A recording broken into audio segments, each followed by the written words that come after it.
मानिए ये प्लेन है, आते हुए ये प्लेन ऐसे घूम गया, 2-2.5-3 मिनट तक किसी का सर फटा है, किसी के बेबी को चोट आई है, मेरी लोअर भाग गई है, मेरा भाई है उसका शोल्डर गया, उसकी भाग गई, उसके कान का पर्दा तक फट चुका है। Very bad. One other guy was all blood in their eye, in their face, so it was horrible. I thought to die actually. I thought in my eyes they die.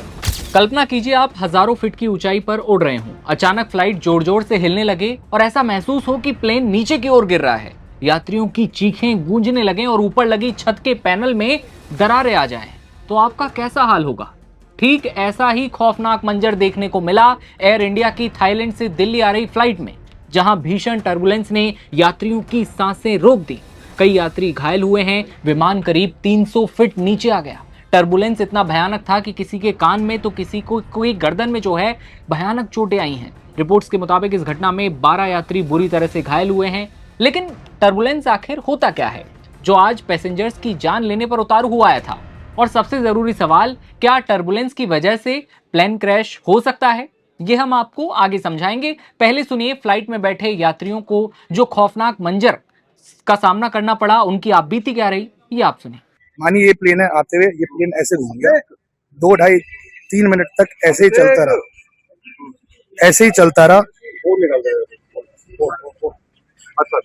हाँ जी, उसमें क्या 15-20 पैसेंजर्स को चोट आई है, किसी का sir फटा है, किसी के बेबी को चोट आई है, मेरी लोअर भाग गई है, मेरा भाई है उसका शोल्डर गया, उसकी भाग गई, उसके कान का पर्दा तक फट चुका है। अभी MLC जो रिपोर्ट बनेगी आपको पता चल जाएगा। एयर इंडिया ने पुष्टि की है कि 4 अगस्त को फुकेत से दिल्ली जाने वाली फ्लाइट AI 2379 को उड़ान के दौरान कुछ देर के लिए टर्बुलेंस का सामना करना पड़ा, जिससे विमान की ऊंचाई में अचानक थोड़ा बदलाव आया। विमान दिल्ली में सुरक्षित लैंड कर गया है, लेकिन आप बीती अब सामने आई है। सभी यात्री और क्रू सदस्य सुरक्षित बाहर आ गए हैं। यात्रियों ने बताया कि दिल्ली में लैंडिंग से कुछ ही देर पहले विमान अचानक नीचे गिरने लगा और हिचकोली खाने लगा। इससे यात्रियों में चीख पुकार मच गई। कुछ देर के लिए विमान में अफरा तफरी का माहौल बन गया। मेरे को फ्लाइट लोड तो पता नहीं, 100 से तो ज्यादा ही लोग थे फ्लाइट में। सभी को चोटें आई? 80%, 70 to 80% लोगों को चोटें आई हैं। जिनको नहीं आई उनकी माइनर कंकशंस और ये सब तो है ही। अभी अब आप लोग क्या एक्शन लेंगे? Sir we'll go with the full legal power, we'll do our cases, जिसको जो केस करना है एयर इंडिया के अगेंस्ट हम 100% एक्शन लेंगे। देखिए, बहुत दर्दनाक और दुखद घटना है। एविएशन में सेफ्टी को हमेशा पैरामाउंट माना जाता है। अगर आप कॉकपिट क्रू हैं तो आपको एक सेट ऑफ प्रोसीजर्स फॉलो करने चाहिए। Similar set of procedures cabin crew के लिए बनाए जाते हैं। ऑल्सो जो यात्री हैं उनको भी कुछ तरह से सेफ्टी जो प्रोटोकॉल्स होते हैं वो बताए जाते हैं टाइमली। इस केस में मुझे ऐसा लगता है दैट पायलट ने SOP में फॉलो करते हुए अगर seat belt sign timely on नहीं करे तो जाहिर सी बात है कैबिन क्रू को भी नहीं पता लगेगा कि आगे कैसा वेदर है। वो एक चेन इफेक्ट होता है जो कि पैसेंजर्स तक पहुंचता है। अगर आप नॉर्मल बैठे हुए हैं और सडनली एयरक्राफ्ट शेक करे या टर्बुलेंस में आए तो आपको टाइम नहीं मिलेगा सीट बेल्ट लगाने का। इसलिए सबसे इंपॉर्टेंट हमें ये जांच का विषय है कि पायलट ने सीट बेल्ट साइन ऑन करे या नहीं करे, कैबिन क्रू को इन्फॉर्म करा, कैबिन क्रू ने अपना दायित्व पूरा किया, उन्होंने SOPs फॉलो करे कि नहीं करे। एंड अगर ये सारी चीजें सही चेन ऑफ इवेंट्स फॉलो करे गए हैं, उसके बावजूद पैसेंजर्स ने अगर सीट बेल्ट का उल्लंघन किया है, उन्होंने नहीं मानी वो इंस्ट्रक्शंस, उस कारणवश ये एक सीवियर टर्बुलेंस का केस बनता है जिसमें there can be loss of life also. Again, ये एविएशन में मौसम को बहुत, जिसको कहते हैं पायलट, जब हमारी ट्रेनिंग होती है तो हमें बादलों का बारे में सिखाया जाता है, पढ़ाया जाता है, कैसे डाइवर्ट करते हैं, वो सारी चीजें ये ट्रेनिंग में सिखाई जाती हैं। किंतु साउथ ईस्ट एशिया में मौसम जो है बहुत खतरनाक होता है, उसमें बादल की एक्टिविटी बहुत गंभीर तरीके से मानी जाती है। तो हमें ये देखना पड़ेगा कि पायलट ने सारे प्रोटोकॉल्स प्रोसीजर्स का फॉलो करा कि नहीं करा। प्रमुख तौर से अगर हम देखें, ऊपरी तौर से हालांकि अभी स्पष्ट तौर पर कुछ कहा नहीं जा सकता, तो आपके अनुसार क्या कुछ रीजंस हो सकते हैं इसमें? क्योंकि एक सीवियर टर्बुलेंस है, हम फ्लाइट के अंदर भी देख रहे हैं कि एक फ्लाइट को भी इंटरनल क्षति देखने को मिली है सर। जगह जगह फ्लाइट के तमाम पुर्जे टूटे हुए बिखरे पड़े दिखाई दे रहे हैं।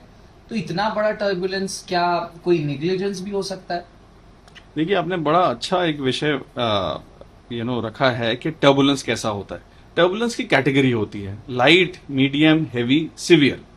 इस केस में क्योंकि एक हमें स्ट्रक्चरल डैमेज भी दिखा है जहाज के अंदर, और ये अभी बाहर से कैसा है एयरक्राफ्ट ये भी पता लगाने पड़ेगा जब डीजीसीए की टीम पहुंचेगी और सेफ्टी के जो एसएमई सब्जेक्ट मैटर एक्सपर्ट्स हैं वो पहुंचेंगे, वो एयरक्राफ्ट को अंदर बाहर दोनों तरह से देखेंगे।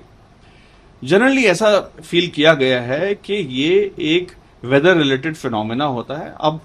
अब ये अगेन जैसे मैंने कहा कि पायलट ने प्रोटोकॉल फॉलो किया नहीं किया, ये एयरलाइन अपना चेक करेगी, कैबिन क्रू ने प्रोसीजर फॉलो किया नहीं किया, ये जांच का विषय है।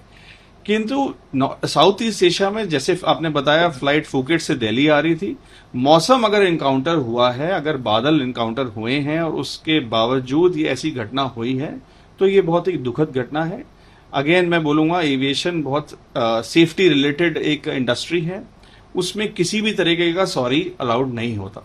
एयर इंडिया ने बताया कि सभी यात्री और क्रू अब सुरक्षित हैं, किसी के गंभीर रूप से घायल होने की खबर नहीं है। घटना की जांच की जा रही है। टर्बुलेंस के बाद फ्लाइट की तस्वीरें जो सामने आई, उनमें प्लेन की सीलिंग के पैनल में दरारें साफ तौर पर देखी जा सकती हैं। वो भयानक मंजर सोचिए आप कैसा होगा।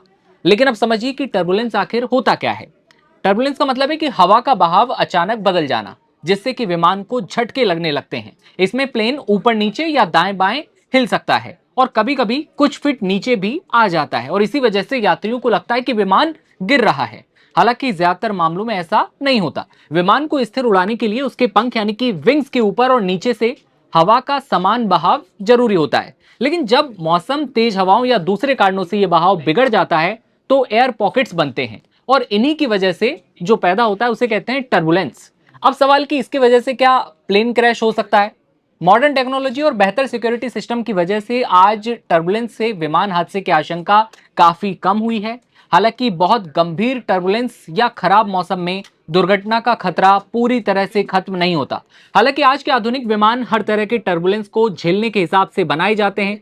पायलट्स को भी खास ट्रेनिंग यहां पर दी जाती है। लेकिन हादसे तो हादसे हैं, इन पर किसी का जोर नहीं। टेक्नोलॉजी भी कई बार फेल हो जाती है। लेकिन इस बार जो टर्बुलेंस आया एयर इंडिया के विमान में, उसमें ऐसा कुछ नहीं हुआ है। यात्री सुरक्षित हैं, लेकिन 12 यात्रियों के बुरी तरह से घायल होने की खबर है, जिनके विजुअल्स आपने देखे, किस तरह से उन्हें एम्बुलेंस से ले जाया गया हॉस्पिटल, और उसके बाद उनका उपचार जारी है। रिपोर्ट्स का इंतजार है कि आखिर ऐसा क्यों हुआ, क्या और भी कोई टेक्निकल दिक्कत आई थी। फिलहाल इस वीडियो में इतना ही। देखते रहिए आप नवभारत टाइम्स। नमस्ते।